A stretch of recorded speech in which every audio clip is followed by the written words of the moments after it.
For nearly 180 years, most of what was known about the calamity came from the 128-page narrative of the wreck of the whale ship Essex, written by Owen Chase, the ship's first mate.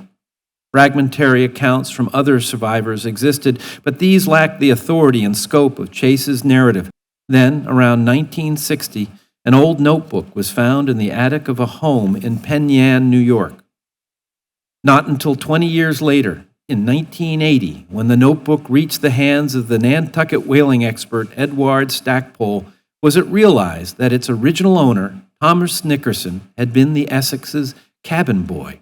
In terms of literary quality, Nickerson's narrative cannot compare to Chase's polished account. Ragged and meandering, the manuscript is the work of an amateur, but an amateur who was there, at the helm of the Essex, when she was struck by the whale.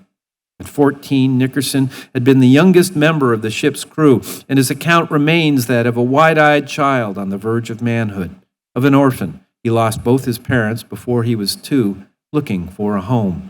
In the account that follows, Chase will get his due, but for the first time, his version of events is challenged by that of his cabin boy, whose testimony can now be heard 180 years after the sinking of the Essex.